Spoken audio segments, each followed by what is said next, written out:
Hi guys, James at RampantLionReviews again for you today with another beer review. For this one we are going to stick to Sweden and we're going to head up towards Stockholm for this review once again, and we're going to go back to a brewery that I always enjoy reviewing from. This is a brewery that I really kind of keep an eye out for in the Lokalis Moskalit every month. So we're going to go out to the east of Stockholm for this one, to a little set of islands called the Fjäderholmarnas. You probably know where we're going for this one now. We're having a look at another beer from the Fjäderholmarnas Bryggeri. So this one is called Everybody's Doing It. It comes in at 5.6% ABV, and this is a New England style IPA, the first New England style beer that these guys have done. So yeah, this one was released as part of the Lokalis Moskalit assortment for August of 2020. The exact release date was the 1st of August. And yeah, this is my third IPA overall from these guys, after the Yarrow and the Dubbel Larsen, which were more kind of west coasty.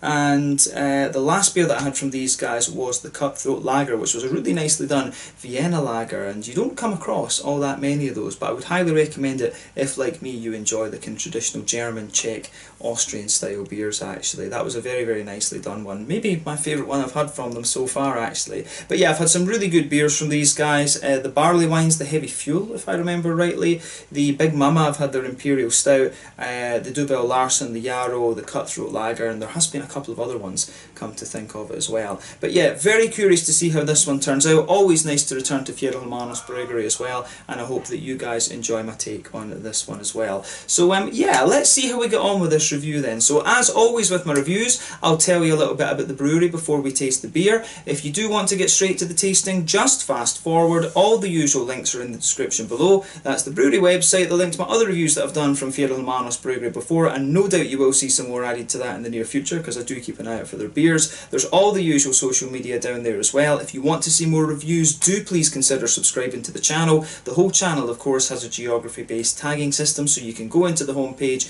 and search for beer based on country, city, state, county, province, prefecture, whatever it is you're interested in. Do check out the playlists of beers from different countries. There is one there for all the Swedish beers that I've reviewed for you. That's constantly being added to, and as always, please do get in touch and let me know some of the other beers and breweries that you guys would like to see me review. It's always great to hear from you guys that are watching the videos, and the support that you show the channel is hugely appreciated. So yeah, to tell you a little bit about Fjäderholmarnas Bryggeri then, on to my brewery notes. So Fjäderholmarnas Bryggeri is based on the small set of islands of the same name out to the east of central Stockholm, as I mentioned to you already, but the company was founded back in 2013 by Pelle Ågren and Andreas Wellman, both of whom used to work for McMyra, who were the first, if I'm remembering correctly, whisky distillery that opened up in Sweden. So they had often talked about brewing beer together. They began to homebrew and just kind of learned and experimented from there. So eventually they managed to sort out their premises in late 2013, and they were ready to open by April of 2014.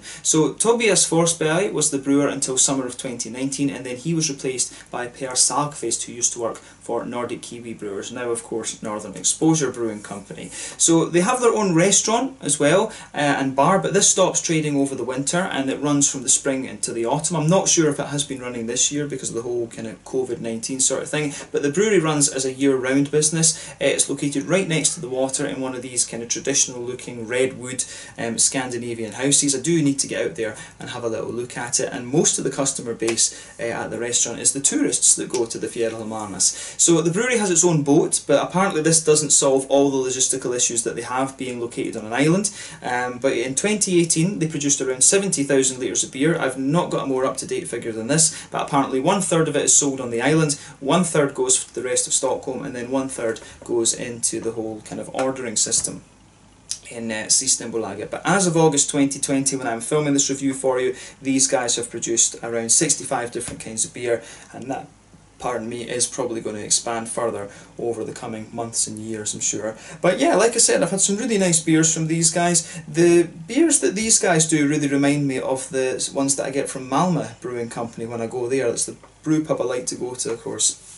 down in Malmö, just quite close to where I live in Lund actually. I always like going there, but the beers you get out of the bottle here, they almost taste very similar to the ones you get off the tap in tap room actually. So yeah, really nice little brewery, this one. I do hope that I can get up there. I think it's, I don't know if it's Pelle or Andreas that I've spoken to through social media and things, but they've commented on my videos and messaged me and things like that, and they're really nice guys actually. So hopefully we can get these guys on at some point for another episode of Meet the Brewery, because you guys seem to really enjoy those. But yeah, that is one that I definitely want to make happen in the future, and they've told me just to let them know whenever I can make it out to the place. But I do hope that I can go there in the summer one time, have a look at the islands and do the whole kind of lunch experience at the Fjäderholmarnas Bryggeri. That would be really quite nice actually. So yeah, look out for that in the future. But yeah, this is one of the smaller breweries in Sweden that I always keep an eye out for. So yeah, that's all I can really tell you about Fjäderholmarnas Bryggeri for the moment. If you want to learn more, you can check out the brewery website. You can follow them on Facebook and Instagram to keep up to date with all the latest goings on,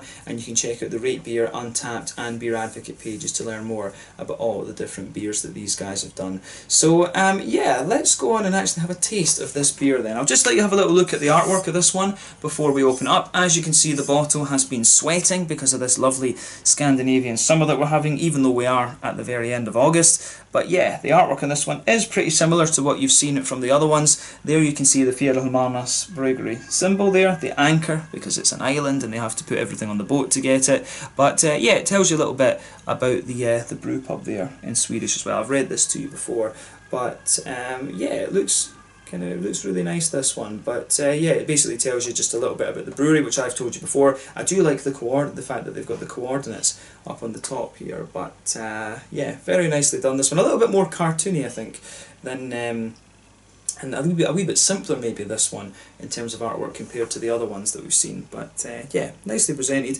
There you can see the Fjäderholmarnas Bryggeri bottle cap, which is the same as all the other ones I've had as far as memory goes. But yeah, we'll make sure that this one has a good bit of haze to it before we open it up. It is a New England after all. But yeah, let's get this guy out and we'll get on with the tasting then. A 5.6% New England IPA. So yeah, a little bit of carbonation there, and yeah, go for it. But yeah, if you want to know more about this brewery, as I say, check out the brewery website. You can follow them on Facebook and Instagram, and you can of course check out the Rate Beer and Untappd pages for them as well. So yeah, like I said, review number 7 from these guys, if memory serves me correctly, 5.6% ABV. So this is also the lowest alcohol ABV that I've had from these guys, if memory serves me correctly. I'm sure that the other ones have been a little bit yeah, the Dubel Larsen I think was a double IPA, about 7% and I think the Yarrow was like 6.5 maybe, so I'm pretty sure this is the lowest alcohol one that I've had from them so far. But you can see, yeah, this beer poured with about a half finger to a 2/3 finger of quite a bumpy white head as well. Just look at that, it's almost like a very kind of soapy white head, to be honest with you. But yeah, this beer's poured a lovely kind of, definitely more of a yellow kind of colour. It's kind of like a mango juice colour, this one, to be honest with you. I always compare the New England IPAs to different tropical fruit juices because they really just remind me of that. But yeah, 1 or 2 big bubbles sticking towards the side of the glass, a few little ones going up towards the bottom of the head there, but that head is just fading away to a very kind of thin foamy layer. If I put my fingers behind the glass, you can see there is a good degree of haze to this one, but yeah, if we shine the light through this, it really is a very nice kind of bright yellow colour, this one. But nothing particularly surprising about this beer in terms of its appearance when you consider what style it is. But yeah, let's have a little look at the aroma of this one then and see how we get on. Ooh, smells a little bit old school, this. I'm pretty sure there is one of Victoria's Secret or Simcoe in here. Yeah, there's just something very familiar about this one. It's got those kind of softer, I think it's Victoria's Secret that might be in this one, to be honest with you. Yeah, it's got a lovely, could it be Victoria's Secret and Mosaic that's in this? There's just something that's really familiar about the combination of things that's in this. I'm pretty sure Victoria's Secret in this, the Mosaic, not 100% sure. But yeah, it's got a lovely, very light kind of sort of juicy mango quality to it, and there's a little bit of that kind of softer papaya, apricot-y kind of vibe as well. You do get a bit of the darker passion fruity note too, and it's the complexity of the fruits that's making me think maybe it's a little bit of Victoria's secret that's in here. There is a little touch of a slightly orangey note, but I think that takes a back seat to the tropical side of things. But yeah, the fruity notes that come out of this are very nice and soft and juicy actually, and that's what you want from a New England IPA. You do want the beer to be a little bit softer and kind of juicier, to be honest. So I do like how that goes together. But yeah, the fruity side of this one is really quite nice. But yeah, let's focus on the green side of the hops then. So this one, I'd say there's a good little bit of floral character to it. It has got a small degree of spice. There's some lighter grassy notes there as well. A little touch of earthiness. That is making me think mosaic, along with the fact that you do have a wee bit of an orangey, kind of tangerine character to it. The orangey notes you get out of this for me are quite bright and juicy. I've just got a strong feeling that this could be Victoria's Secret and mosaic that's in this one. I'm not sure if there's a third hop. Could also be a citra possibility, because there is almost a wee bit of a kind of gooseberry note. The more I smell of this, I start to get a little bit more gooseberry. So it could just be citra and mosaic that's in this one. Maybe that's why it also feels familiar. Didn't really notice the gooseberry side of it before.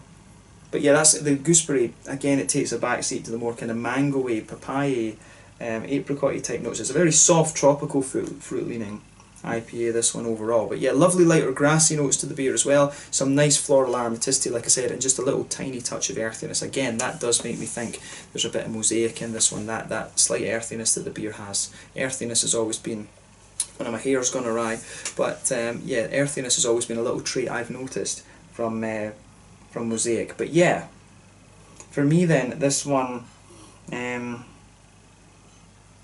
for me, the malty side of this one's really quite nice. There is a good bit of breadiness to the beer, but this one I think really leans towards the oaty side of things. It strikes me as being very oaty and very smooth. You do get a little bit of the kind of more bready-ish, slightly bitey wheat out of this one, but yeah, this one really strikes me as more of a kind of oaty, creamy leaning New England IPA. There are one or two little tiny hints of yeah, there are one or two little tiny hints of a kind of biscuity note out of the beer. But yeah, I like how this, I do like how this one goes together in that sense. It seems like a very kind of straight shooting New England IPA, this one. It's just trying to do the style well, and rather than being, you know, something that's really kind of out there, if you like. But you know, there's so many breweries these days doing the New England IPAs, which I think is, you know, that's obviously the reason they've kind of chosen the name for it. But yeah, it'll be nice to see what their attempt actually tastes like. So without further ado, let's have a taste of the beer then. So take a bit of time and enjoy the aroma, but let's go for it. This one is the Everybody's Doing It, a 5.6% New England IPA from the Fjäderholmarnas Bryggeri out to the east of Stockholm here in Sweden. Let's get stuck in. Slange, skål.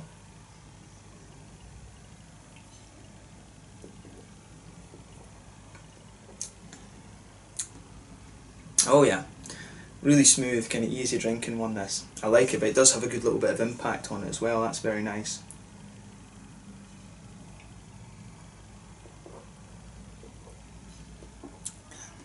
Yeah, I will say straight away, thumbs up to them for this. The thing that I really like about this one is it's very full flavoured, but it really has a good bit of drinkability to it.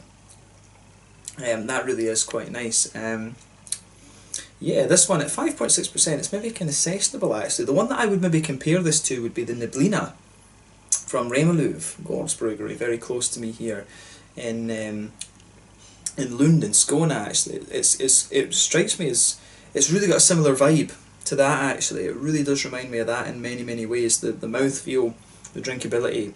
Can't really think about the flavour profile though, but yeah, this is one I definitely compare to the RampantLionReviews Neblina. Try that beer if you get the chance, by the way. It's lower alcohol, I think that's around 4% if I remember rightly, but that's a beautiful session IPA, one of the best session IPAs I've come across in Sweden actually, and this one really does remind me of that.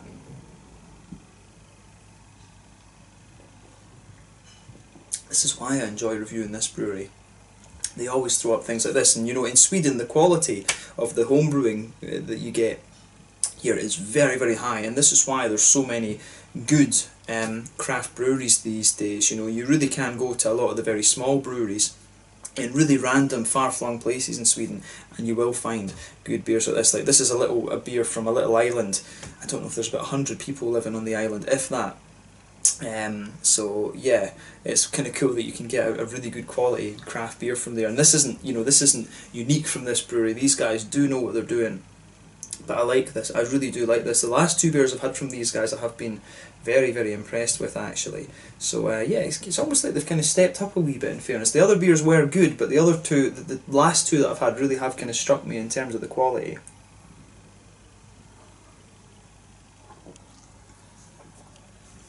But yeah, let's break this one down then. You know, this one, it's not doing anything surprising in terms of the style. It is just really nicely done. So straight away with this one, you get that lovely kind of white bready base. That just blankets the middle of your tongue, but that's very quickly kind of smoothened out by the oats a little bit further forward, and then the wheat towards the back of the tongue. It's got a very nice balance actually between the more kind of bitey wheat and the kind of smoother creamy oats. So yeah, on the back third of your tongue, you can feel that nice kind of thicker white bready wheaty note there. There's a little bit of kind of bitiness and almost a little touch of spiciness to it as well. But yeah, as you move further forward into the kind of middle, the middle third of your palate, and further towards the front of that, you get the kind of nice oaty creaminess coming out of the beer. You get a little bit of a kind of biscuity note there as well, like a it's kind of minimal actually. It's I'm debating whether it's biscuit or it's just a little touch of that kind of Werther's Originally type thing. You always get that with certain yeasts and wheats and things like that. So yeah, it's nice in that sense. I do like how this one. I really do like how this beer goes together. The malt base, as I say, wheaty towards the back of the palate, a little bit more oaty towards the front. There's a wee touch of that kind of Werther's Originally sweetness that you can sometimes get from New England IPAs, but it has got a wee bit of crispness almost in the middle of the palate too, from a more kind of straight up pale malty quality. So yeah, I like how that works in this one. Very much a straight shooter in the malt base, but it's really nicely done in that sense. If I was blind tasting that, I'd probably think it was stronger. In fact, I definitely think it was stronger than 5.6%. I'd probably think this was a 7% or something like that. Oddly enough, you know, Per Salkvist, who is the brewer now, used to work for Nordic Kiwi. It actually, to a degree, does remind me a little bit of the Dolphin juice. The Dolphin Love, which is the newer IPA from Northern Exposure Brewing Company, which maybe he developed the recipe right enough, or was involved in developing it, although it would have been released after he left, I think. So oddly enough, the malt base that's in this one does make me think of that beer actually, but who knows? It's maybe just the fact that I mentioned the Nordic Kiwi guys before. But there is a wee bit of a reminiscence to this one actually. I don't know, interesting. But yeah, malt base in this one is really nicely done. Very much a straight shooter. On the hoppy side of things, then back corners of the palate, there is definitely a little bit of earthiness there.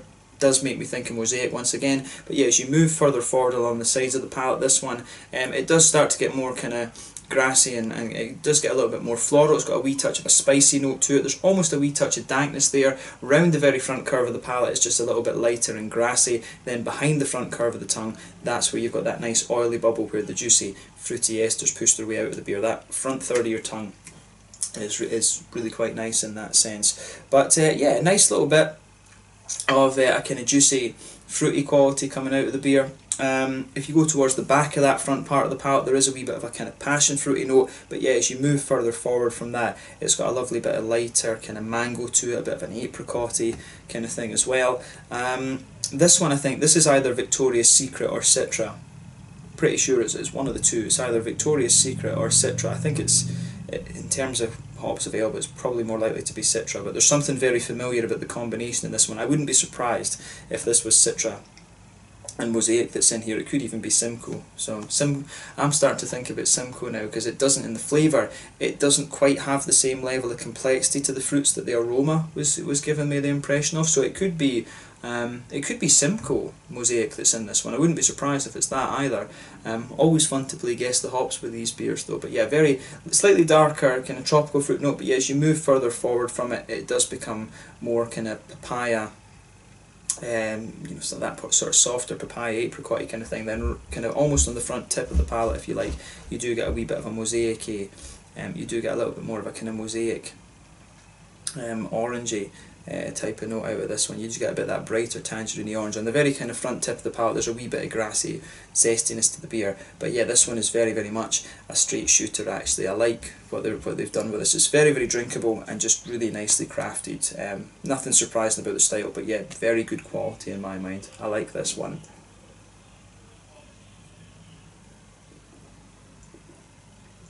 But yeah, solid New England IPA from these guys, and very sessionable. Like I say, if you like the Remaluf Neblina, you will enjoy this one, and if you like the Dolphin Love from Northern Exposure, I was going to say Nordic Kiwi there, but no, Northern Exposure, you will enjoy this one as well. But this one is definitely, it's kind of almost in between the two actually. But it strikes me as kind of session IPA like this one because of the drinkability that it has. But beautifully done, I have to say. Thumbs up to Fjäderholmarnas Bryggeri for this one. As I said, I've really been kind of struck with the quality of the last two beers that I've had. The Cutthroat Lager and now this one. They've both been very, very nice. So yeah, try this one for yourself and just see what you think. In terms of mouthfeel then, this is definitely a kind of, it's top end of light bodied, bottom end of mid bodied, but you know, really nice, as I say, really kind of smooth and easy going. So yeah, overall quite a smooth mouthfeel this one. Carbonation really helps, you know, smooth it out a little bit. You do get a wee bit of crispness to it in fairness, but mainly a kind of smooth mouthfeel. This one, it does lean a little bit more towards the creamy end of the New England IPA spectrum, but yeah, it's, as I say, really nicely done. It's got a nice kind of clean mouthfeel to it. You've got some nice kind of hoppy bitterness to the beer as well. I'd say about your kind of standard 30 IBUs, and you've got a wee bit of a kind of, you've got a nice smoothness to the malt base there. There's a little touch of booziness to it, but 5.6%, it's not surprising, and you've got some nice kind of juicy fruity qualities coming out of the beer as well. But yeah, really nicely done this one, and again a big thumbs up to Fjäderholmarnas Bryggeri for this beer. But yeah, let's leave it at that for this review then. Once again, thank you for watching my beer reviews. Until the next time, please like, subscribe, share, all the usual YouTube stuff. Let me know your own thoughts on this beer in the comment section below. Let me know what your favourite beers are from Fjäderholmarnas Bryggeri as well. We will definitely return to these guys at some point in the near future, but as I said, I've been really impressed with the last two beers that I've had from these guys. Definitely check them out. Check out my social media, check out Fjäderholmarnas Bryggeri, and we will be doing more reviews from these guys in the near future. But this was a really nicely done New England IPA. Everybody's doing it, coming in at 5.6% ABV from Fjäderholmarnas Bryggeri on the Fjäderholmarnas Islands out to the east of Stockholm. Slange, skål, cheers.